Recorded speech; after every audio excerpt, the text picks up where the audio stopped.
उत्तर प्रदेश जनपद मुरादाबाद थाना मुंडापाड़े क्षेत्र से एक महिला और उसकी नाबालिग बेटियों के साथ घर में घुसकर मारपीट और जबरन छेड़छाड़ करने का मामला सामने आया है। दरअसल आपको बता दें कि प्रार्थनी महिला के पड़ोस का बिलाल और उसके परिवार वाले प्रार्थनी से रंजिश रखते हैं और आए दिन उससे मारपीट करते रहते हैं।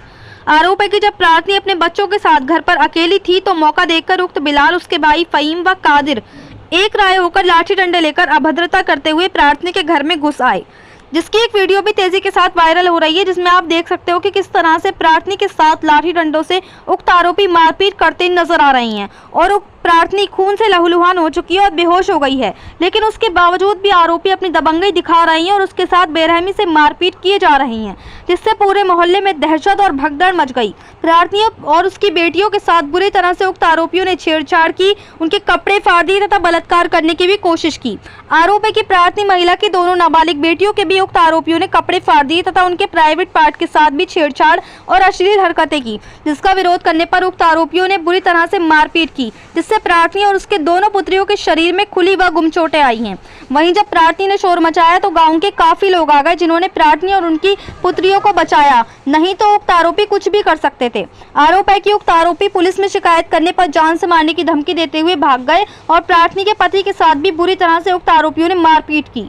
वहीं जब इसकी शिकायत थाना मुंडापाड़े पर की तो थाने की पुलिस ने केवल मुजरिमीन की चोटों का डॉक्टरी मेडिकल कराया, क्योंकि उसके ही चोटें गंभीर आईं। लेकिन प्रार्थनी की दोनों पुत्रियों को ना तो चोट का मेडिकल कराया और ना ही उनकी आंतरिक मेडिकल परीक्षण कराया गया और रिपोर्ट भी नहीं लिखी गई। प्रार्थनी महिला ने खुद ही अपनी पुत्रियों का डॉक्टरी मेडिकल कराया जिला अस्पताल में। प्रार्थनी महिला उक्त घटना से बहुत ही भयभीत है, क्योंकि आरोप है कि थाने की पुलिस उक्त आरोपियों से हमसाज है और प्रार्थनी की कोई सुनवाई नहीं कर रही है, जिससे परेशान होकर आज प्रार्थनी ने डीआईजी साहब को एक प्रार्थना पत्र दिया है और न्याय की गुहार लगाई है। वहीं प्रार्थनी की नाबालिग पुत्री ने मीडिया को जानकारी देते हुए बताया कि उक्त आरोपी फहीम, बिलाल और कादिर ने हमारे साथ छेड़छाड़ की, प्राइवेट पार्ट पर हाथ भी चलाए और बुरी तरह से मारपीट की, जिसका हमारे पास सबूत भी है। प्रार्थनी ने कहा कि हम आरोपियों की दहशत की वजह से अपना घर होने के बावजूद भी जंगलों में सो रहे हैं। हमें घर से निकाल दिया गया है और उक्त आरोपियों से हमें अपनी पूरी जान माल का खतरा बना हुआ है, जिसकी हमने थाने पर शिकायत भी की थी, लेकिन थाने पर हमारी कोई सुनवाई नहीं होती है और उल्टा हमें थाने पर डांट कर भगा दिया गया। पुलिस को नाबालिग के साथ हुई छेड़छाड़ और बदतमीजी नहीं नजर आई, जबकि वीडियो में भी साफ देखा जा सकता है कि किस तरह से प्रार्थनी के साथ बेरहमी से मारपीट और अभद्रता की गई है। लेकिन वह वीडियो भी पुलिस को नहीं नजर आ रहा और उक्त आरोपियों का खून नजर आ रहा है। मुरादाबाद से परवेज अंसारी की रिपोर्ट।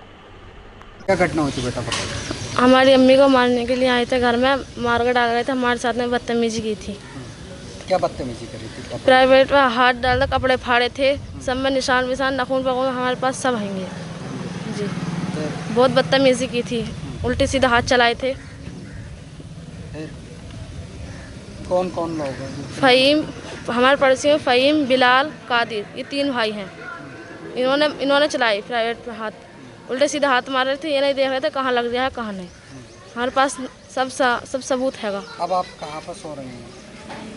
हम जंगलों में सो रहे हैं, हमें घर से निकाल दिया है। तुम्हारा घर हो तो साथ है, फिर भी निकल दिया? जी हाँ, हमारा घर हो तो साथ, हमें घर से निकाल दिया। हम क्या कर रहे हैं, हमें इंसाफ मिलना चाहिए। अब आप किससे मिलने? हमारी जान को खतरा है, हम डीआईजी साहब से मिलने के लिए आए। तो आपका घर हो तो साथ है, क्यों ना सो पा रही है? हमारी जान को खतरा है। किससे खतरा है? बिलाल से, फहीम से, कादिर से।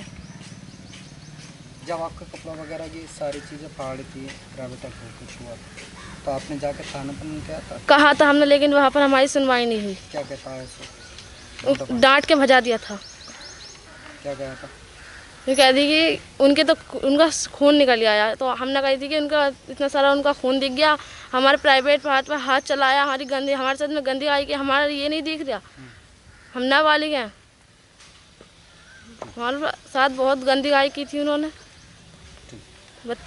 बेटा क्या घटना होती है बताइए? घटना ये थी कि हमारे पड़ोसी बिलाल, कादिर, जमील और फहीम, इन्होंने हमारी अम्मी को मारपीट की हमारे साथ। जब हम बचाने गए तो हमारे साथ बदतमीजी की, यहाँ तक कि कपड़े भी फाड़े और प्राइवेट पार्ट पर हाथ भी चलाए।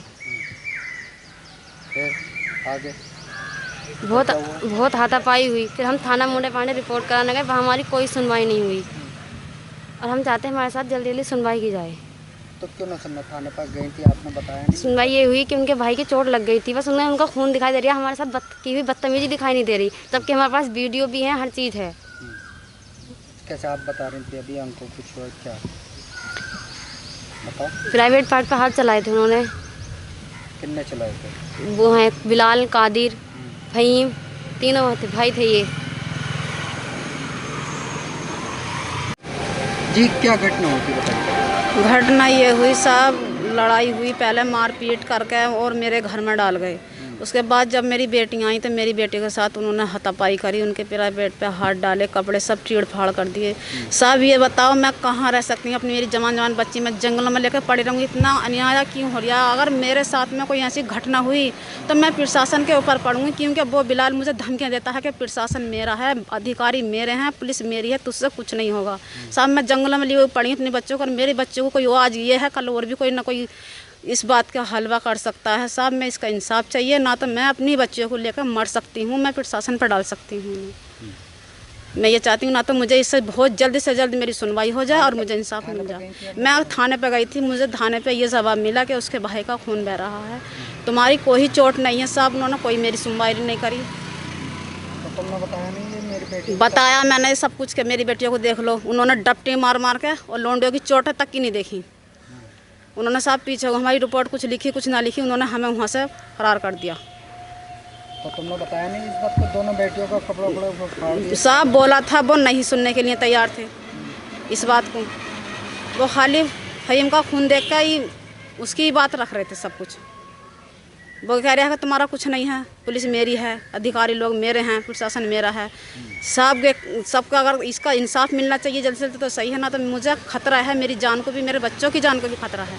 मुझे बदमाश लगाए जा रहे हैं, मेरे घर की लूट खसोट करने की कोशिश में लग गए वो लोग। मेरा घर ऐसे ही पड़ा है, नहीं कि बाड़ा लगाऊंगी, मेरे घर में सारा सामान ऐसे भर गया। मैं प्रशासन के जिम्मे पड़ जाऊँगी, इन बच्चों को लेकर मर जाऊँगी कहीं ना कहीं जाकर। मैं अपने बच्चों का हाथापाई नहीं दे सकती, कि बदतमीजी नहीं देख पाऊँगी बिल्कुल भी।